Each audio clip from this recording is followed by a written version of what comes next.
Pada pertemuan minggu ini, kita akan mempelajari mengenai relasi dan fungsi. Pokok-pokok bahasan yang kita pelajari pada pertemuan kali ini meliputi pertama fungsi, kedua relasi, dan yang ketiga adalah contoh-contoh soal. Kita awali dengan pembahasan relasi. Misalkan kita mempunyai dua buah himpunan, yaitu himpunan A dan himpunan B, maka suatu relasi biner F dari A ke B merupakan suatu fungsi apabila setiap elemen di dalam A dihubungkan dengan tepat satu elemen di dalam himpunan B. Untuk notasi matematikanya, jika F adalah suatu fungsi dari A ke B, kita dapat menuliskannya sebagai F titik 2A, kemudian diikuti dengan sebuah garis dengan panah ke arah B. Yang artinya, fungsi F memetakan A ke himpunan B. Himpunan A disebut dengan daerah asal atau domain dari fungsi F. Sedangkan B disebut dengan daerah hasil atau kodomain dari fungsi F. Dalam matematika, istilah lain untuk sebuah fungsi adalah pemetaan atau transformasi. Kita juga dapat menuliskan fungsi dengan cara lain, yaitu seperti ini. F dalam kurung A sama dengan B.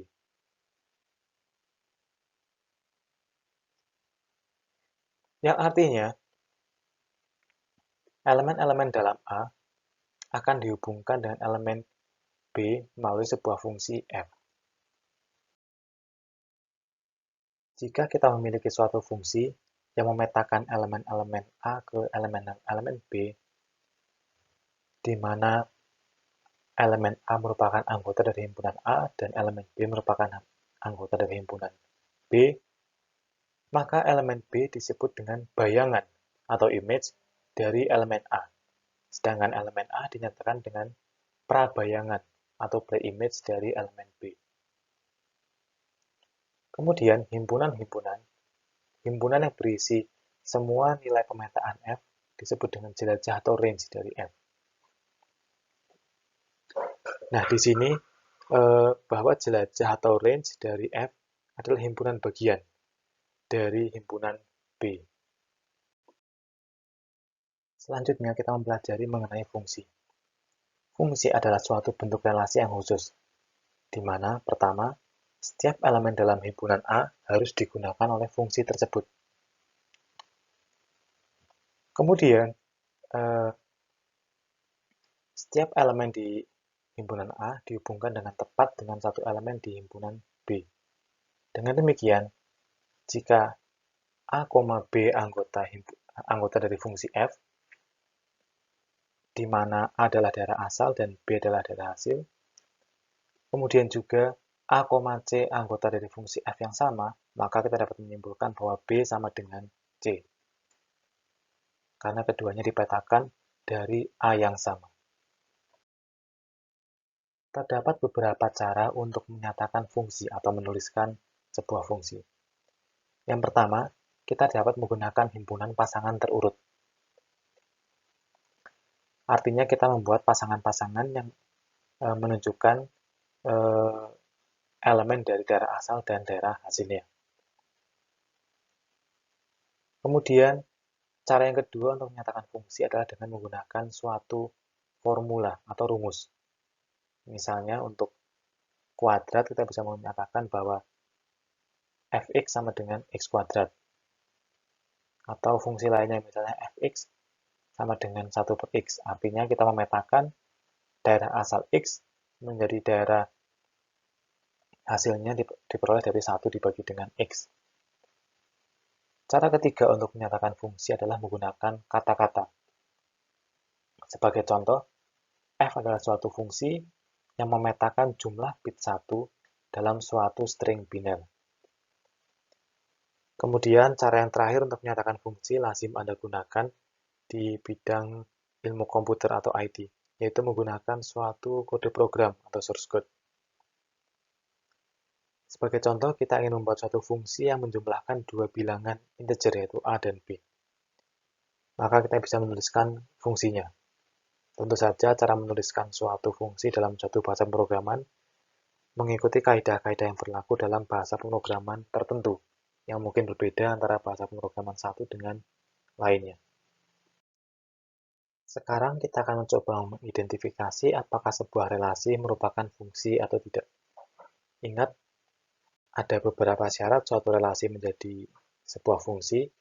Yang pertama adalah semua daerah asal dipetakan ke daerah hasil. Selanjutnya, satu elemen di daerah asal hanya boleh dipetakan ke satu elemen di daerah hasil. Sekarang kita coba lihat relasi yang pertama.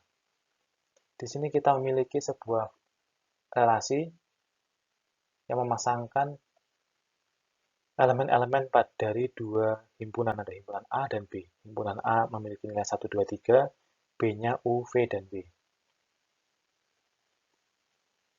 Sehingga di sini relasinya adalah 1, U, 2, V, dan 3, W. Nah, dalam relasi ini kita melihat bahwa setiap elemen dalam himpunan A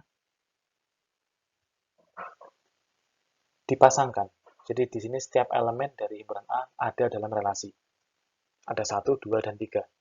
Kemudian setiap nilai dari daerah asal dipetakan ke satu nilai dari daerah hasilnya. Jadi Anda lihat bahwa pasangan dari 1 hanya U saja, pasangan dari 2 hanya V saja, dan 3 pasangannya hanya W saja.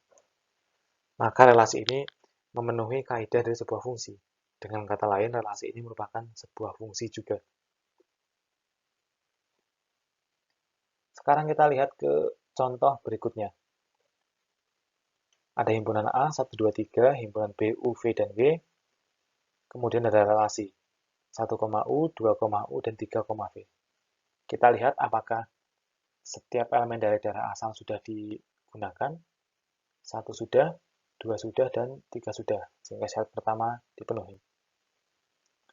Syarat kedua adalah setiap elemen dari daerah asal dipetakan ke satu elemen dari daerah hasil. Di sini pasangannya 1 hanya U saja, 2 juga hanya U, 3 hanya V. Ini juga memenuhi, sehingga relasi ini juga merupakan fungsi. Anda dapat melihat bahwa di sini U memiliki dua pasangan di daerah asal, yaitu 1 dan 2. Ini tidak mengapa. Karena satu elemen di daerah hasil bisa memiliki beberapa nilai daerah asalnya. Yang tidak boleh adalah satu nilai daerah asal memiliki beberapa nilai di daerah hasil. Kemudian dalam relasi juga tidak ada ketentuan bahwa semua elemen di daerah hasil harus digunakan. Yang ada adalah semua elemen di daerah asal harus digunakan.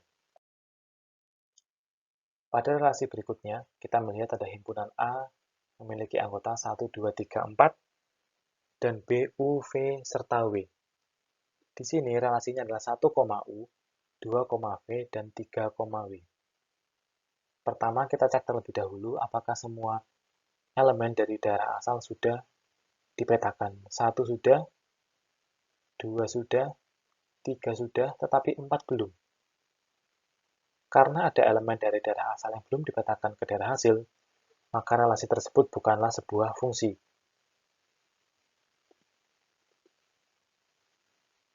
Selanjutnya, kita beralih ke contoh relasi berikutnya.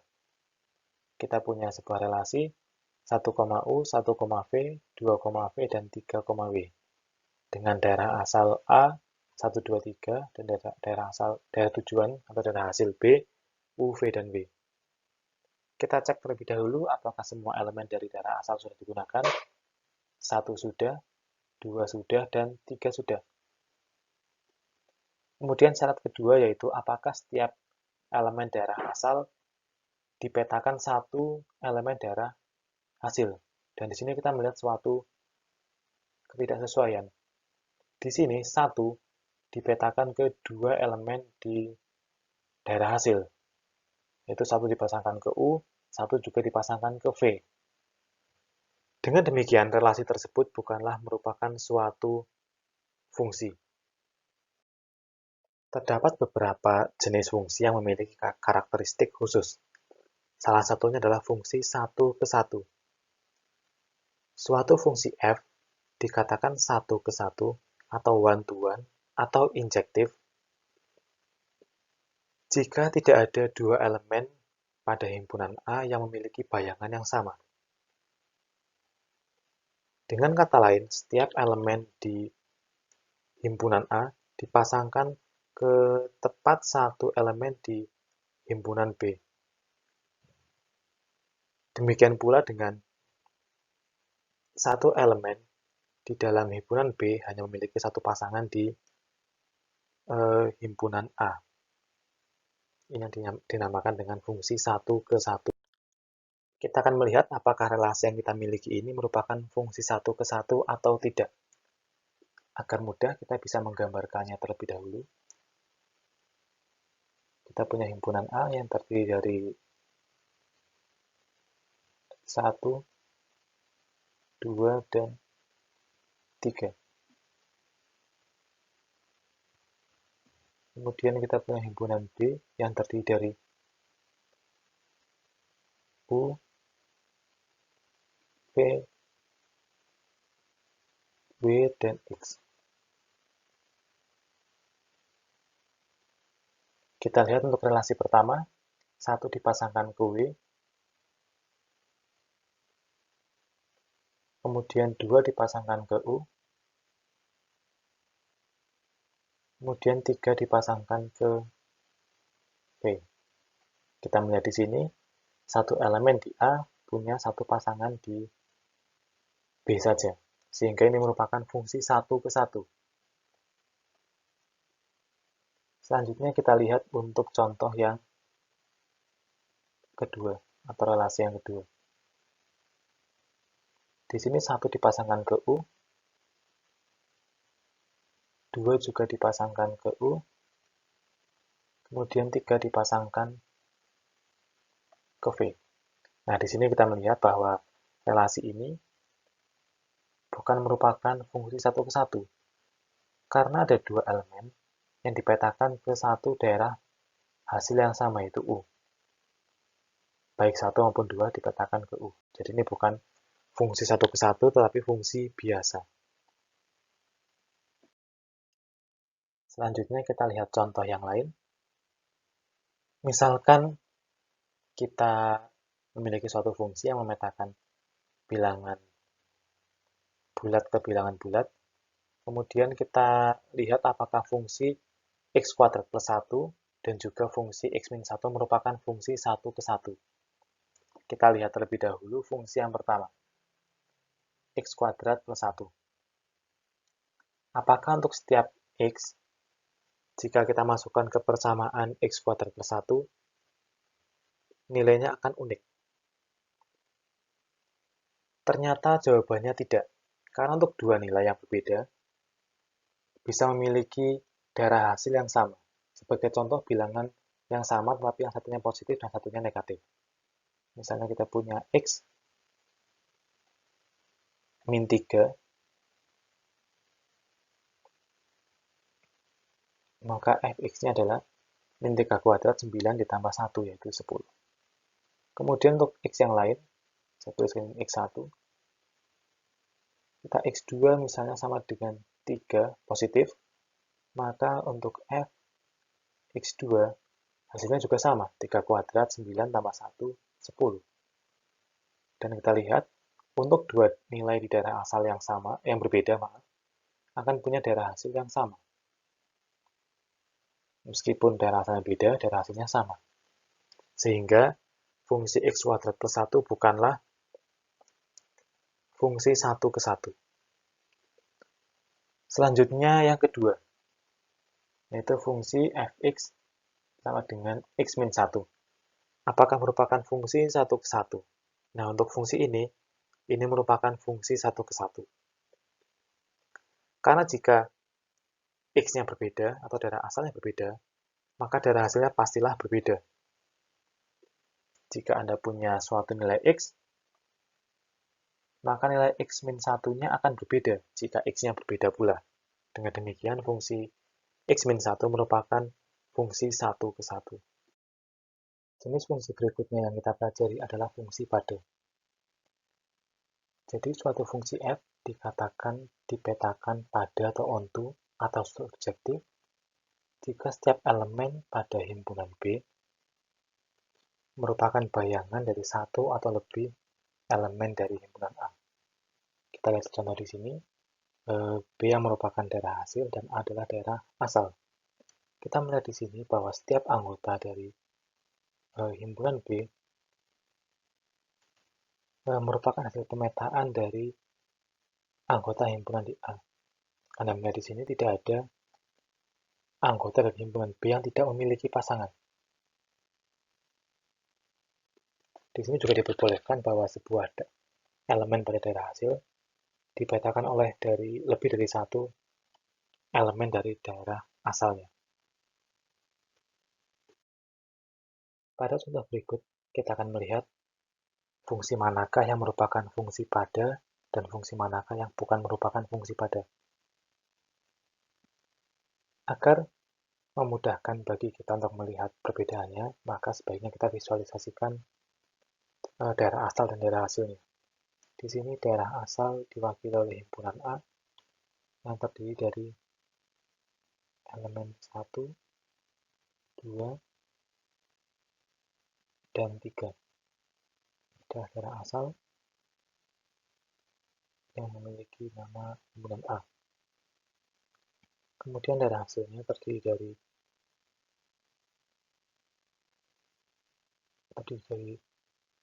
U, V, dan W. Ini kita sebut dengan himpunan B. Kita lihat fungsi pertama. Fungsi pertama memetakan 1 ke U, kemudian 2 ke U, 3 ke V. Di sini kita melihat bahwa fungsi yang ada bukan merupakan fungsi pada. Karena syarat dari fungsi pada, semua elemen dari daerah hasilnya memiliki pasangan daerah asal. Di sini kita melihat bahwa elemen W tidak memiliki pasangan di daerah asalnya, sehingga ini bukanlah fungsi pada. Sekarang mari kita lihat untuk fungsi yang kedua. Di sini 1 dipasangkan ke W, 2 ke U, dan 3 ke V. Nah, sekarang kita melihat bahwa setiap elemen dari daerah hasil merupakan atau memiliki pasangan elemen pada daerah asal, sehingga kita bisa mengatakan fungsi yang kedua ini merupakan fungsi pada. Kita juga akan melakukan analisis terhadap beberapa fungsi pada bilangan bulat untuk menentukan apakah fungsi tersebut fungsi pada atau tidak. Pertama, kita memiliki daerah asal berupa semua bilangan bulat, dan daerah hasil juga merupakan semua bilangan bulat. Fungsi yang pertama yaitu x kuadrat plus 1, kita ingin mengetahui apakah fungsi ini merupakan fungsi pada atau tidak.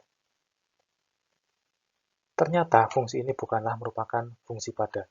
Sebagai contoh, misalnya kita memiliki daerah asal A dan daerah hasil B. Keduanya memiliki nilai berupa semua bilangan bulat.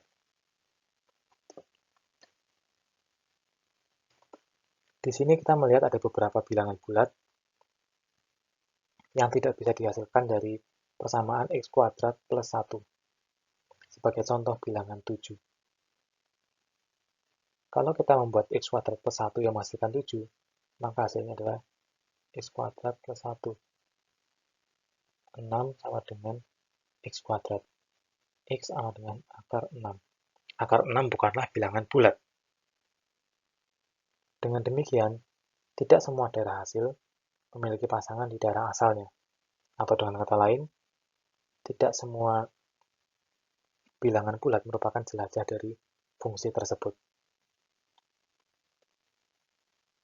Sekarang mari kita lihat untuk fungsi yang kedua. Fungsi yang kedua adalah x-1.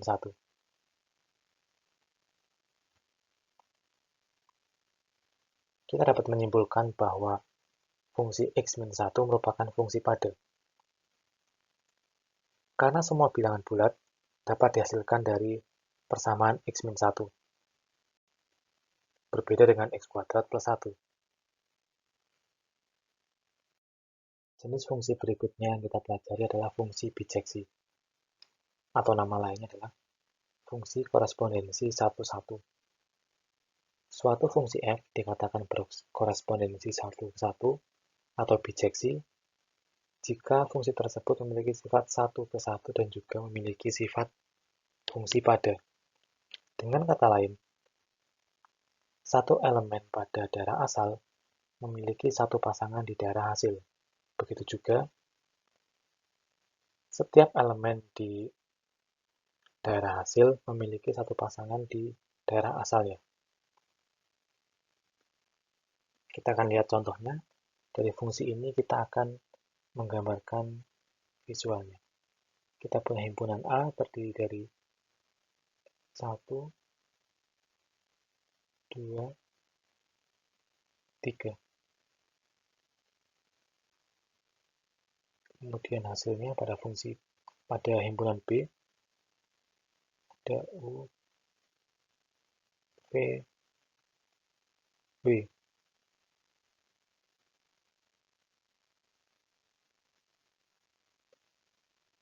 Ini adalah hasilnya. Kita lihat 1 dipasangkan ke U, 2 dipasangkan ke W, 3 dipasangkan ke V. Ini merupakan fungsi bijeksi.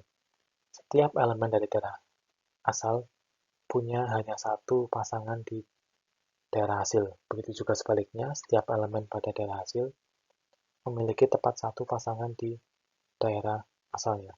Jadi memiliki sifat 1-1 sekaligus merupakan fungsi pada. Pada slide ini kita akan melihat sekaligus membedakan mana yang merupakan fungsi bijeksi dan mana fungsi yang bukan bijeksi. Kita lihat contoh yang berada pada gambar pertama. Di sini kita melihat bahwa fungsi ini merupakan fungsi 1-1. Ditandai bahwa setiap daerah asal punya satu pasangan di daerah hasilnya dan tidak ada pasangan yang sama untuk daerah asal yang berbeda. Tetapi di sini fungsi ini bukan merupakan fungsi pada karena masih ada elemen pada daerah hasil yang tidak memiliki pasangan itu dua. Karena bukan fungsi pada, maka ini juga bukan merupakan fungsi yang bijeksi. Selanjutnya pada fungsi yang berada di kanan atas, kita melihat bahwa ini merupakan fungsi pada. Kita melihat bahwa setiap elemen pada daerah hasil punya pasangan di daerah asalnya. Boleh satu ataupun beberapa. Tetapi ini bukan merupakan fungsi 1-1. Di sini kita melihat bahwa ada suatu nilai di daerah hasil yang memiliki pasangan 2 di daerah asalnya. Karena bukan fungsi 1-1, maka bukan pula fungsi bijeksi. Selanjutnya, fungsi di kiri bawah, kita melihat bahwa ini bukan fungsi 1-1, yang ditandai dengan sebuah nilai di daerah hasil memiliki pasangan lebih dari satu nilai di daerah asalnya. Kemudian bukan juga fungsi pada, karena di sini ada elemen di daerah hasil yang tidak memiliki pasangan di daerah asalnya. Kemudian contoh terakhir yang berada di sebelah kanan bawah, ini menunjukkan bahwa relasi ini bukanlah merupakan fungsi. Karena satu nilai di daerah asal dipetakan ke lebih dari satu nilai di daerah hasil. Sebuah fungsi hanya boleh memetakan satu nilai di daerah asal ke satu nilai di daerah hasil. Jika suatu fungsi merupakan fungsi yang berkoresponden 1-1 atau fungsi bijeksi, maka kita bisa menentukan inverse atau balikan dari fungsi f. Inverse dari fungsi disimbolkan dengan f, kemudian ada pangkatnya min 1. Misalnya di sini adalah elemen dari himpunan A, dan B kecil adalah elemen dari himpunan B. Maka, inverse dari B adalah A, jika FA sama dengan B. Dengan demikian, fungsi yang bijeksi sering dinamakan juga dengan fungsi yang dapat dibalikkan atau invertible. Karena kita bisa menemukan fungsi inverse-nya. Nah, sebuah fungsi dikatakan tidak dapat dibalikkan atau not invertible jika fungsi tersebut bukan merupakan fungsi yang berkoresponden satu ke satu, karena fungsi inverse-nya tidak ada. Sekarang kita melihat contoh dari inverse sebuah fungsi. Pertama, kita punya fungsi yang memetakan 1 ke U, 2 ke W, dan 3 ke V, di mana daerah asalnya adalah 1, 2, 3, dan daerah hasilnya adalah U, V, dan W. Fungsi ini merupakan fungsi yang berkoresponden satu ke satu, sehingga kita dapat menentukan balikan atau inverse dari fungsi f. Di sini balikannya atau inverse-nya adalah U,1, W,2, dan V,3. Jadi fungsinya adalah fungsi yang invertible. Selanjutnya kita akan menentukan balikan dari fungsi fx sama dengan x-1.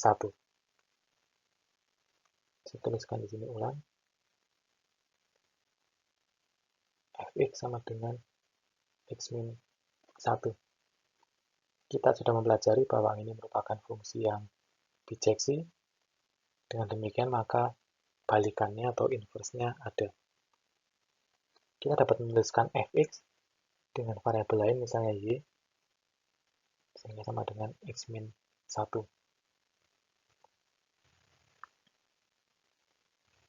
Tadi kita menuliskan y sama dengan x-1, maka untuk inverse-nya kita akan menuliskan sebagai x sama dengan sekian. Maka kita bisa memindahkan min 1 ke ruas kiri, y plus 1 sama dengan x, atau saya juga dapat menuliskannya sebagai x sama dengan y plus 1. Karena tadi fungsi asalnya adalah fungsi yang memetakan x, maka balikannya adalah fungsi yang memetakan y ke x. Ini fungsi yang memetakan x ke y, balikannya adalah fungsi yang memetakan y ke x. Jadi di sini memetakan x ke y atau fx, sekarang di sini memetakan y ke x. Dengan demikian inverse-nya menjadi f pangkat min 1 yang dipetakan adalah y menuju x, y plus 1. Jadi ini adalah inverse dari fungsi x min 1. Kita juga akan mencoba untuk mencari inverse dari fungsi fx sama dengan x kuadrat plus 1. Tadi kita sudah mengetahui bahwa ini bukanlah merupakan fungsi yang koresponden satu ke satu. Dengan demikian, maka inverse-nya tidak ada, sehingga kita tidak bisa menentukan balikan dari fungsi tersebut. Kita juga dapat menggabungkan beberapa fungsi sekaligus menggunakan komposisi fungsi.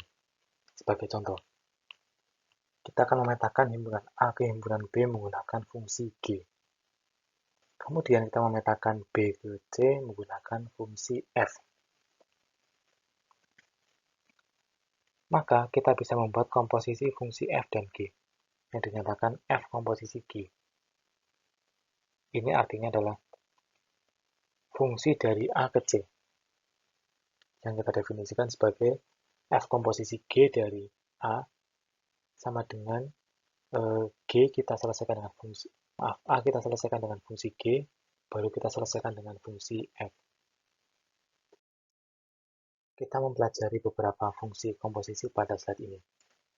Misalnya kita punya fungsi G yang memetakan 1 ke U, 2 ke U, dan 3 ke V. Kemudian fungsi F yang memetakan U ke Y, V ke X, dan W ke Z. Kemudian kita bisa melakukan komposisi dari A ke C menggunakan F komposisi G. Dari 1 dipetakan ke U, kemudian U dipetakan ke Y, sehingga 1 dipetakan ke Y. Di sini 2 ke U, kemudian U ke Y, maka 2 dipetakan ke Y pada fungsi komposisinya. Selanjutnya terakhir 3 dipetakan ke V, kemudian di sini V ke X, sehingga 3 dipetakan ke X pada fungsi komposisinya. Kemudian kita juga punya dua fungsi lagi, fx sama dengan x-1 dan gx x kuadrat plus 1. Pertama kita akan menentukan bagaimana bentuk f komposisi G. Jika kita menghitung f komposisi G, maka semua variabel x pada fungsi f diganti dengan fungsi G. Fungsi G yang kita miliki adalah x kuadrat plus 1, dan fx-nya x-1. Ketika kita menghitung f komposisi G, maka x kuadrat plus 1 akan mensubstitusi nilai x, sehingga x kuadrat plus 1 dikurangi 1, sama dengan x kuadrat. Fungsi komposisi kebalikannya, G komposisi f, berarti kita mensubstitusi setiap nilai x pada G dengan fungsi fx.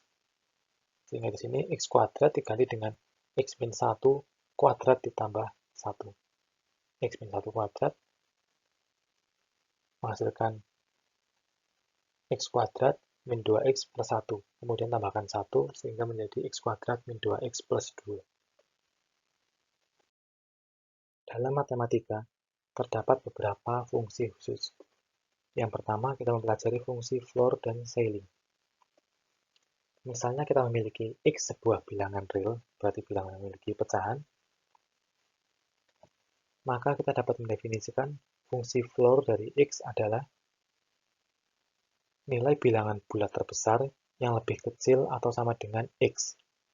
Tandanya, x diberi tanda kurung kotak, tapi kotaknya yang di bagian bawah saja. Kemudian fungsi ceiling dari x disimbolkan x diberi tanda kurung kotak, tapi kotaknya hanya di bagian atas. Menyatakan bilangan bulat terkecil yang lebih besar atau sama dengan x.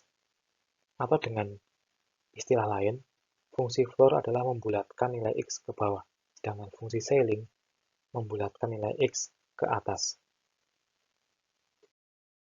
Sekarang kita melihat beberapa contoh fungsi floor dan ceiling. Pertama, kita menghitung floor dari 3,5.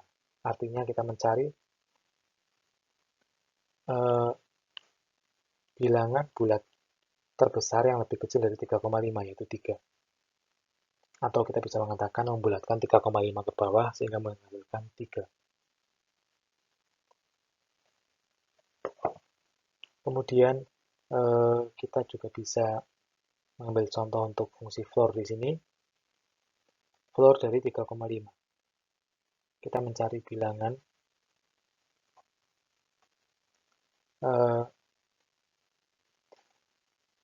bulat terbesar yang lebih kecil dari 3,5. Bilangan bulat terbesar yang lebih besar dari 3,5. Atau membulatkan 3,5 ke atas, yaitu mendapatkan nilai 4. Anda perlu berhati-hati ketika menggunakan fungsi floor dan ceiling untuk nilai minus. Fungsi khusus selanjutnya yang kita pelajari adalah fungsi modulo.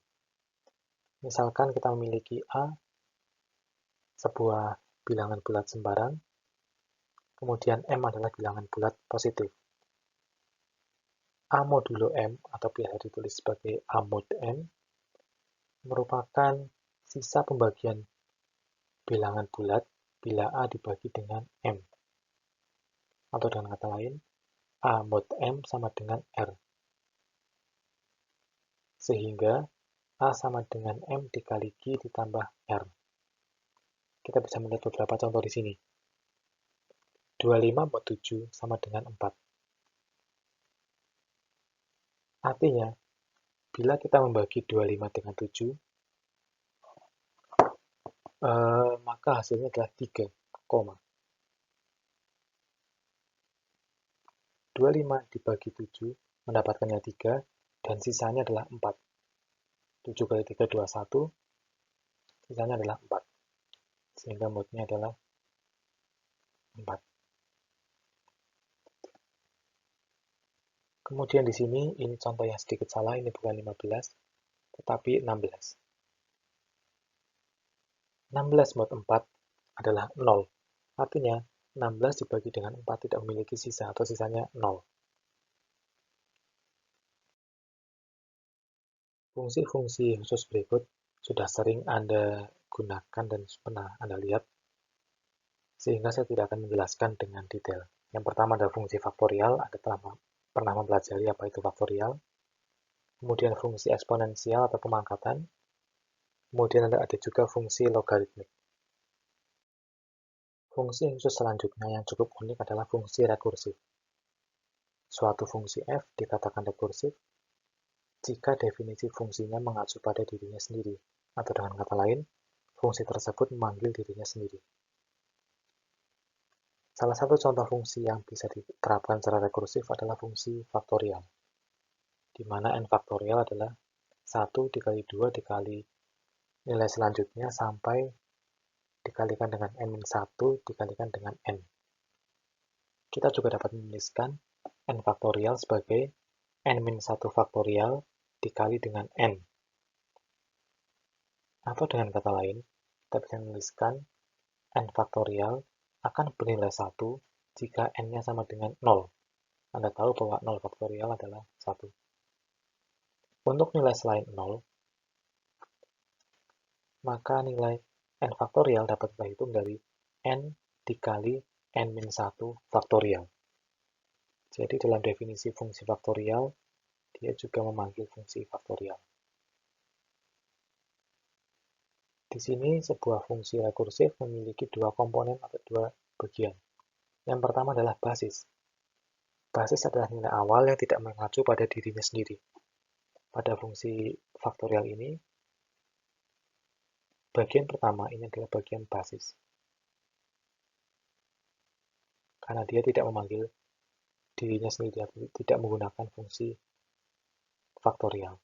Kemudian komponen yang kedua, atau bagian yang kedua adalah recurrence.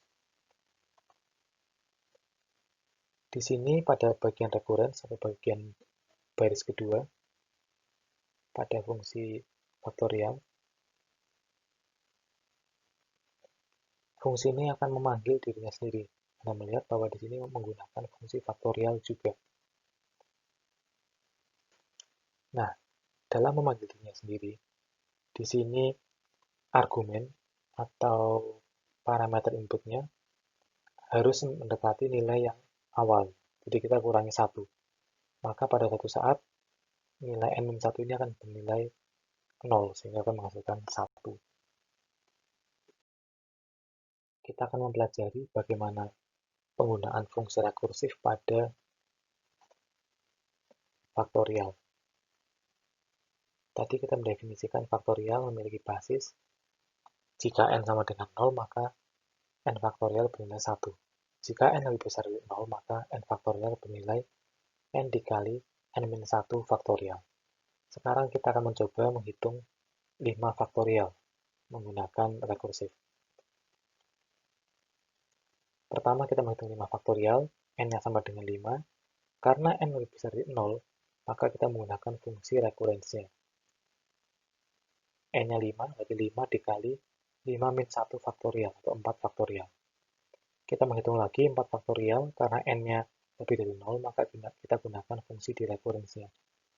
4 dikali n min 1 faktorial, 4 dikali 3 faktorial. Kemudian kita hitung 3 faktorial. Karena n-nya lebih dari 0, maka kita menghitung 3 kali 2 faktorial. 2 faktorial juga sama, 2 dikali 1 faktorial. Untuk 1 faktorial nilainya adalah 1 dikali 0 faktorial. Kemudian 0 faktorial sesuai dengan basisnya, karena n-nya sama dengan 0, sehingga hasilnya 1. Untuk menghitung nilainya, kita perlu memproses balik ke atas. 0 faktorial adalah 1. 1 faktorial adalah 1 dikali 0 faktorial, berarti 1 dikali 1 menghasilkan 1. 2 faktorial, 2 dikali 1 faktorial. 2 dikali 1 faktorial, 1 faktorial adalah 1. 2 kali 1 sama dengan 2. Begitu seterusnya, 3 kali 2 menghasilkan 6. kemudian 4 faktorial 4 dikali 3 faktorial, 4 dikali 6, 24, kemudian terakhir 5 faktorial, 5 dikali 4 faktorial. 5 dikali 4 faktorial ini 24 menghasilkan 120. Dengan demikian 5 faktorial bernilai 120. Nantinya Anda akan mempelajari dalam pemrograman dasar bahwa fungsi rekursif juga dapat diimplementasikan dalam komputer melalui bahasa pemrograman. Dalam matematika terdapat beberapa fungsi rekursif lainnya. Sebagai contoh ada fungsi Chebyshev, kemudian fungsi Fibonacci yang pernah Anda pelajari juga merupakan fungsi yang dapat dinyatakan dalam bentuk rekursif. Di sini dalam Fibonacci terdapat dua basis. Ketika n-nya sama dengan 0, maka fungsinya menghasilkan 0. Ketika n-nya 1, fungsinya menghasilkan 1. Jika n lebih besar dari 1, maka fungsi Fibonacci diperoleh dari Fibonacci n-1 ditambah Fibonacci n-2.